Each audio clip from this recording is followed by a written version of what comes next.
من يهده الله فلا مضل له ومن يضلله فلا هادي له ونشهد أن لا إله إلا الله وحده لا شريك له ونشهد أن سيدنا ومولانا محمدا عبده ورسوله أرسله الله تعالى بالحق بشيرا ونذيرا وداعيا إلى الله بإذنه وسراجا منيرا صلى الله عليه وعلى آله وأصحابه وأزواجه وذرياته وسلم تسليما كثيرا كثيرا أما بعد فأعوذ بالله من الشيطان الرجيم بسم الله الرحمن الرحيم يا أيها الذين آمنوا استعينوا بالصبر والصلاة إن الله مع الصابرين ولا تقولوا لمن يقتل في سبيل الله أموات بل أحياء ولكن لا تشعرون ولنبلونكم بشيء من الخوف والجوع ونقص من الأموال والأنفس والثمرات وبشر الصابرين صدق الله العظيم. وعن علي بن طالب رضي الله عنه قال قال رسول الله صلى الله عليه وسلم يوشك أن يأتي على الناس زمان لا يبقى من الإسلام إلا اسمه ولا يبقى من القرآن إلا رسمه مساجدهم عامرة وهي خراب من الهدى. وقال النبي صلى الله عليه وسلم من رأى منكم منكرا فليغيره بيده فإن لم يستطع فبلسانه فإن لم يستطع فبقلبه وذلك أضعف الإيمان. وقال النبي صلى الله عليه وسلم تركت فيكم أمرين لن تضلوا ما تمسكتم بهما كتاب الله وسنة رسول الله أو كما قال عليه الصلاة والسلام.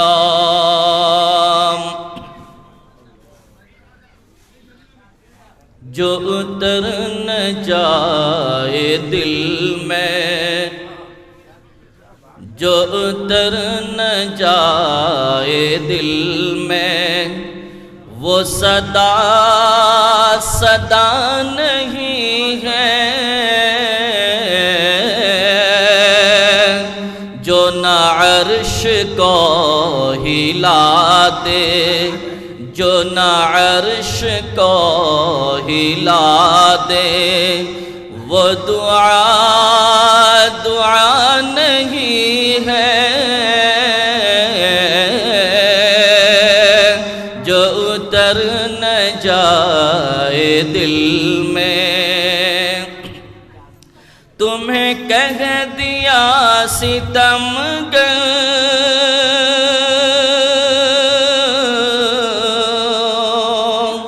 وہ قصور تھا زبان کا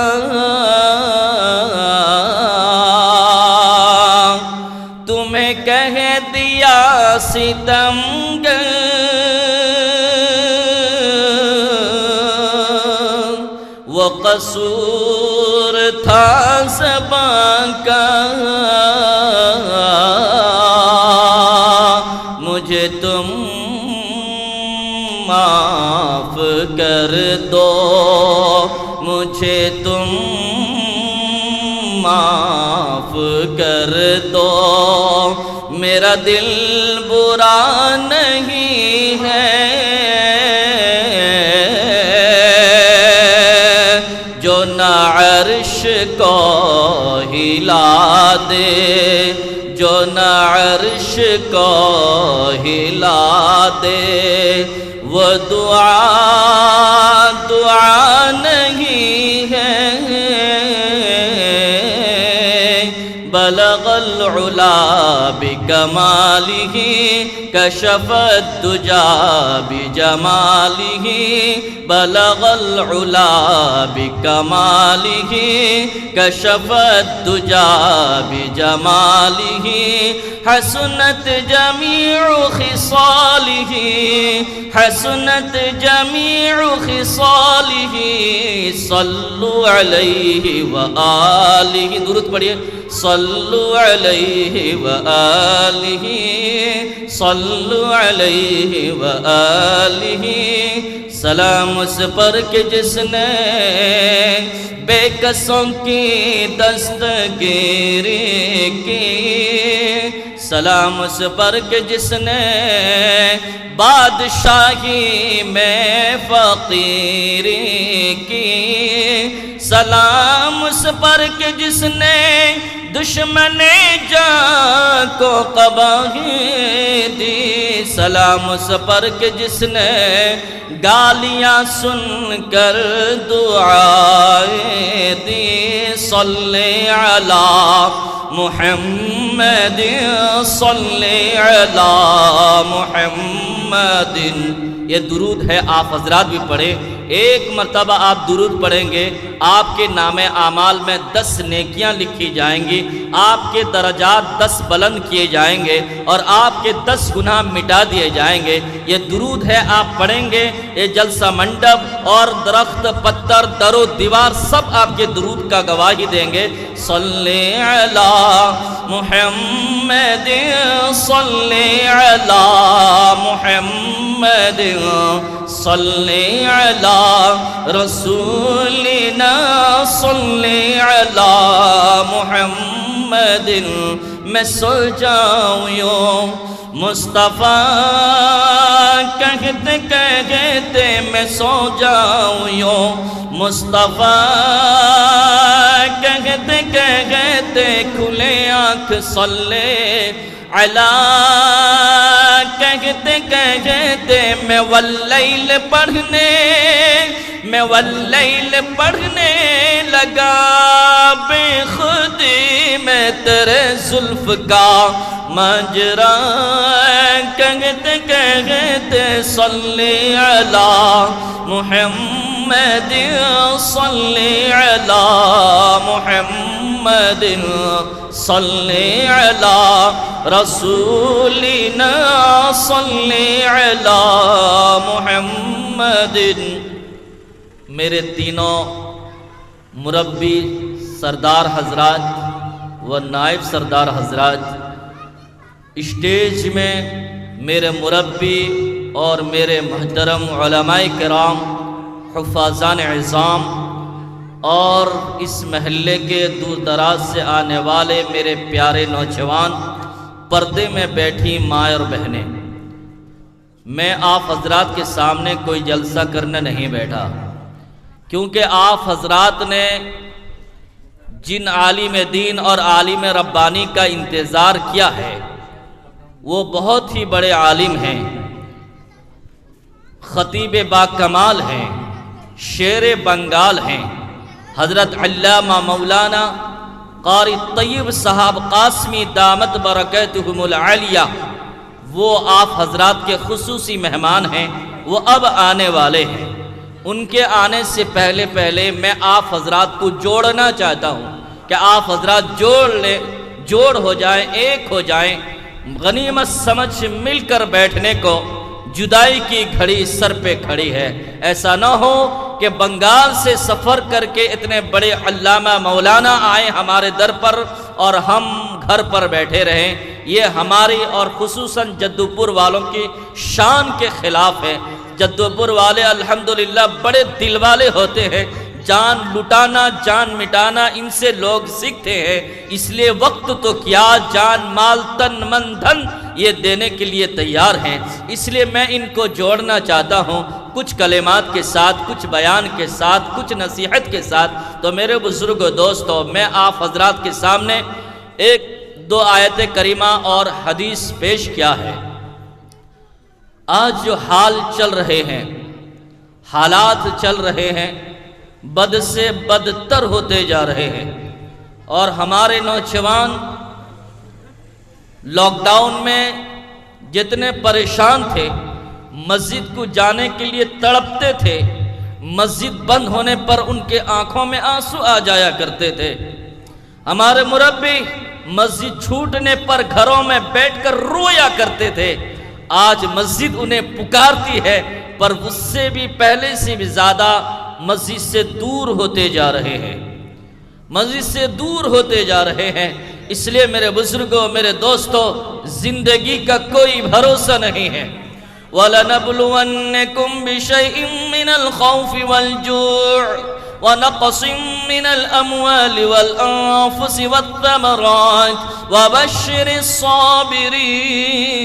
اللہ فرماتا ہے میں آزماؤں گا، بھوک دے کر، فقر و فاقہ دے کر، لاک ڈاؤن کی صورت میں گھر میں بیٹھا کر، کاروبار بند کر کے، درخت کے آپ کے میوے کو توڑ کر اجاڑ کر، کھیتیوں کو اجاڑ کر، بارشوں کو بند کر کے آپ کو آزماؤں گا، یہاں تک کہ آپ کے گھر سے آپ کے عزیز کو چھین کر، آپ سے آپ کے بیٹوں کو، باپ کو لے کر میں آزمانا چاہوں گا، اور جو آزمانے میں کامیاب ہو جاتا ہے وَبَشِّرِ الصَّابِرِينَ، اللہ صبر کرنے والوں کے ساتھ ہوتا ہے۔ آج آزمایا ایک لاک ڈاؤن دے کر، کاروبار میں کمی دے کر، دکانوں کو بند کر کے، مسجدوں کو بند کر کے اللہ آزمایا ہمیں، پر تو جتے ہلے وہ ہلا وہ توڑے نہ پڑی لے گلا۔ ہمارا حال اتنا بدتر ہو گیا، رونے کو جی چاہتا ہے۔ ہمارا محلہ جو مسلمان پہلے زمانے میں 40 سال پہلے آؤ، رمضان المبارک کا مہینہ قریب آ رہا ہے، رمضان کے موقع پر ایک بھنگی، ایک میتر، ایک ہاڑی مسلمان کے بستی سے جا رہا تھا، اس کے ساتھ اس کا بیٹا موجود تھا، وہ بھی جا رہا تھا۔ مسلمان کی بستی کے درمیان میں اس کا لڑکا جیب سے پدڑو امرود نکال کر چبانے لگا، تو اس میتر، اس بھنگی نے اس کو ایک جھانپڑ مارا کہ شرم نہیں آتی تو یہاں کھاتا ہے؟ اس نے کہا کہ ابو جان میں نے غلطی کیا کی ہے؟ کھانے میں کون سی غلطی ہے؟ کون روکا ہے؟ اس نے کہا کہ تمہیں پتا نہیں ہے کہ رمضان المبارک کا مہینہ چل رہا ہے اور یہ مسلمانوں کی بستی ہے، یہاں پر نوجوان بچے سے بڑے، بڑے سے بوڑھے تک بھی اللہ کے لیے روزہ رکھا کرتے ہیں، اور تو مسلمانوں کی بستی میں آ کر پدڑو کھا کر ان کو دکھاتا ہے روزے داروں کے سامنے، تجھے تمیز نہیں ہے؟ مسلمان، میرے نوجوان، غیر بھی ہمارے روزوں کا، ہمارے رمضان المبارک کا ادب کیا کرتے تھے۔ آج میرا نوجوان گھر کو بند کر کے کھانا کھاتا ہے، آج میرا نوجوان دکان میں پردہ ڈال کر کھانا کھاتا ہے، آج میرا نوجوان دور جا کر بھوونیشور کے اندر جا کر کھانا کھاتا ہے۔ یاد رکھو میرے نوجوانوں، اللہ تبارک و تعالیٰ کا یہ جو ایک روزہ رمضان المبارک کا روزہ ہے، آپ پوری زندگی روزہ رکھیں گے، ایک روزے کا مقابلہ ہو ہی نہیں سکتا۔ ہو ہی نہیں سکتا۔ میری ماں اور بہنیں بھی کیسے کھانا بنا کر دیتے ہیں، ایسے ظالموں کو کھانا نہیں دینا چاہیے۔ معصوم بچوں کو چھپا کر کھلاؤ، لیکن نوجوانوں کو کھانا نہ دو۔ بند کر دو کہ جس نوجوان سے اللہ ناراض ہے اس سے ہم کیسے راضی ہو سکتے ہیں۔ صحابہ رضی اللہ عنہم کے ایک صحابی ہیں، وہ شام کو آئے، رات کو عشاء کے بعد تھکے ماندے آ کر بیٹھ گئے۔ بیوی سے کہا کہ پانی ایک گلاس لے کر آؤ۔ بیوی گئی، پانی ہمارے طرح نہیں کہ ٹیول کھولے اور پانی در سے لا کر پہنچا دے۔ پانی کی قلت جس کی بنا پر دیر ہوئی، آ کر دیکھتی ہے تو شوہر سو گئے ہیں، شوہر ٹیک لگا کر سو گئے ہیں، ہاتھ میں گلاس پکڑ کر صبح کی اذان تک وہ وفادار بیوی بیٹھی رہی، کھڑی رہی۔ جب آنکھ کھلتی ہے اذان کی آواز پر، آنکھ کھلتی ہے تو دیکھتا ہے کہ بیوی گلاس کا پانی لے کر کھڑی ہوئی ہے۔ کب سے کھڑی ہو؟ نے جب سے آپ نے مانگا تب سے کھڑی ہوں۔ جگایا نہیں؟ میرے سرتاج ہو، میرے سرتاج ہو، میرے حاکم ہو، تم میرے شوہر ہو، میں آپ کی نیند میں خلل اندازی کرنا گوارا نہ سمجھی، اس لیے میں پوری رات پانی کا گلاس لے کر کھڑی رہی۔ خوش ہو گئے وہ صحابی خوش ہو گئے، خوش ہو کر بیوی سے کہا مانگ، آج کیا مانگتی ہے؟ مانگ، آج کیا مانگتی ہے؟ نہ آپ نبی کے صحابی ہیں، جو مانگوں گی آپ دو گے؟ نہ ضرور دوں گا۔ تو کہنے لگی دینا ہے تو مجھے طلاق دے دو، کہنے لگی کہ دینا ہے تو مجھے طلاق دے دو۔ کھڑے ہو گئے، یہ کیا بات ہے؟ ہاں آپ نبی کے صحابی ہیں، آپ وعدہ خلافی نہیں کر سکتے، لہٰذا میں آپ سے طلاق مانگتی ہوں، آپ مجھے طلاق دیجئے۔ ٹھیک ہے، میں دینے کے لیے تیار ہوں، پر یہ اپنا جو ماجرا ہے، یہ اپنا جو قصہ ہے ہمارے نبی کے پاس لے کر جاتے ہیں، حضور کے دربار پر لے کر جاتے ہیں۔ دونوں چل رہے ہیں، راستے میں شوہر کو ٹھوکر لگی، گرے، پیر بھی کھنڈیا ہوا، زخم ہوا، سر پر پتھر لگا، پیشانی سے خون بہنے لگا، دوپٹہ پھاڑی اور زخم پٹی کی، اور کہہ رہی کہ اب چلو گھر چلتے ہیں، اب چلو گھر چلتے ہیں۔ کہنے لگے بھائی تو یہ بتا، جب تو طلاق مانگی مجھے سمجھ میں نہیں آیا، اب اس سے منع کر رہی، اب بھی مجھے سمجھ میں نہیں آیا، کیا اصل میں بات ہے؟ اس نے کہا کہ میں نے نبی علیہ السلام سے سنا ہے کہ اللہ اپنے محبوب بندوں کے پاس پریشانیاں مصیبتیں بھیج دیتا ہے۔ جب مصیبت آسمان سے اترتی ہے تو اللہ سے اجازت مانگتی ہے کہ اللہ میں مصیبت کن لوگوں پر اتروں؟ اللہ فرماتے ہیں جو میرے نیک بندے ہیں ان پر اتر جا، تاکہ ان کو ان پریشانی سے ان کے سارے گناہ کو مٹا ڈالوں اور اپنا تقرب انہیں حاصل کروا دوں۔ تو میں نے جب سے شادی ہو کر آپ کے گھر آئی، تب سے میں نے دیکھا نہیں کہ آپ کے سر میں درد ہوا ہو، آپ کے گھر میں پریشانی آئی ہو، آپ کے گھر میں مصیبتیں آئی ہو، آپ کے گھر میں کوئی مرا ہو، آپ کو کوئی زخم لگا ہو، آپ کو کوئی بخار آیا ہو، تو میں نے سمجھ لیا کہ آپ سے اللہ ناراض ہے، اور جس سے میرا خدا ناراض ہے، میں اس کی زندگی میں، اس کے نکاح میں رہنا گوارا نہیں ہے، مجھے گوارا نہیں ہے۔ آج ہمارے نوجوان، میرے بڑے مربی حضرات، جنہیں روزہ رکھنے کی طاقت ہے، جنہیں روزہ رکھنے کی وسعت ہے، اس کے باوجود بھی روزہ نہیں رکھتے ہیں۔ کیا سمجھتے ہیں روزے کو؟ کیا سمجھتے؟ ایک روزہ آپ کی نجات کے لیے کافی ہے، ایک روزہ رمضان کا پوری زندگی کے روزے سے افضل ہے۔ تو میرے بزرگوں، دوستو، ہماری ماں اور بہنوں کو سیدھا ہونا پڑے گا، ہماری ماں اور بہنوں کو بالکل اللہ والا ہونا پڑے گا، ورنہ یاد رکھو اگر ہمارے نوجوان بگڑ جاتے ہیں ہمارا گھر اجڑ جاتا ہے۔ اگر ہمارے نوجوان موبائل کو دیکھنے والے ہو جاتے ہیں، ماں کی محبت کو، ماں کے چہرے کو محبت سے دیکھنے والے ختم ہو جاتے ہیں۔ اگر ہمارے نوجوان موبائل پر وقت لگاتے ہیں، باپ ماں کے سامنے بیٹھ کر خدمت کا وقت نہیں دے سکتے۔ اس لیے میرے نوجوانوں کو سدھارنا ماں کا کام ہے۔ یہی مائیں تھیں جو صحابہ کو زندگی عطا فرمائیں، یہی ہماری مائیں تھیں جو بڑے بڑے صحابہ کو راستہ دکھائیں۔ حضرت عمر فاروق رضی اللہ عنہ جو حضور صلی اللہ علیہ وسلم کے سب سے بڑے دشمن تھے، حضور اسلام کے سب سے بڑے دشمن تھے، حضور کو قتل کرنے کے جا رہے تھے۔ ایک صحابی راستے میں آتے ہیں، کہاں جا رہے ہو؟ کہ میں حضور کو نعوذ باللہ محمد صلی اللہ علیہ وسلم کو قتل کرنے جا رہا ہوں، تمہیں خبر بھی ہو